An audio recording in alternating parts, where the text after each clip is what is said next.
kulan wacan akhyaartana daawatay meel walbo aad joogtaan waxaad ku soo dhawaataa janaal kale waaye filmis oo aad nagu soo gudbino maqaale la xiriira arrimaha Bollywoodka iyo xidigadoodaba.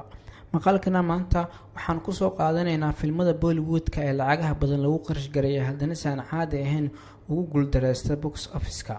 filmadaas ayaa wax ka jileen atoorayaal caan ah iyo tirishooyinba. filmada in ay guuleystaan ayaa waxaa lagu qiimeeyaa lacagaha ay box office-ka ka keenaan oo faa'iidada inta ay la egtahay ayay guushana la ekaanaysaa, sida average, below average, semi hit, super hit, blockbuster iyo all time blockbuster. haddaba aan isla aragno filmada lacagaha badan lagu qarash gareeyay haddana lagu khasaaray. nambarka koowaad waa Mumbai Velvet. waan jecelnahay in aan daawano sida ay filmada ugu soo wada muuqdaan Anushka Sharma iyo Ranbir Kapoor, laakiin filmkan waa mid guul dareystay. filmkan ayaa lumiyay qarash dhan 80 crore, waxayna noqotay in jalaasha xitaa aysan iska hilmaamin waayeen filmkani.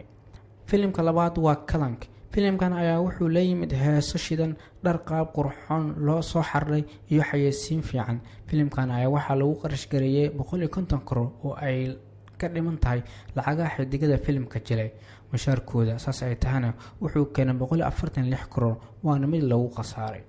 filmka saddexaad waa Katniss.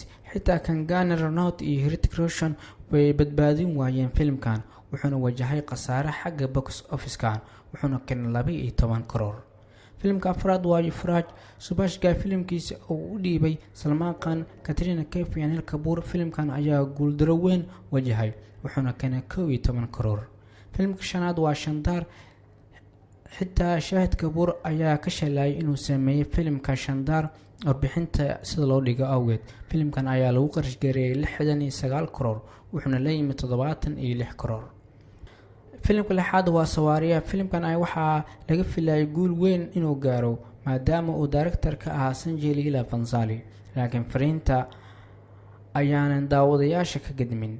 filmkan ayaa waxaa lala saaray Om Shanti Om, waxaana lagu qarash gareeyay 40 crore, wuxuuna uu keenay 39 crore.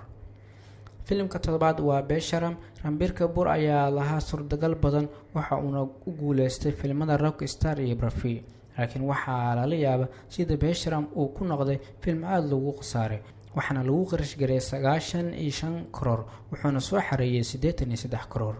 filmka sideed waa Blue. waxaana lagu qarash gareeyay lacag zaid ah, waxaana la isku keenay xidigo caan ah, laakiin waa film lagu khasaaray, wuxuuna box office-ka ka keenay lacag dhan 25 crore. filmka ugu dambeeya waa Ravan. Abhishek Bachchan iyo Aishwarya Rai ayaa ah kuwa isku soo baxa film jelista markay tahay iyo nolosha dhabta ah, laakiin nolosha filmka Ravan ayaa lagu khasaaray, waxaana uu khasaaray filmkani 80 crore. waad ku maasantaa daawashada warbixinta. haddii aad ka heshana la wadaag asxaabtaada.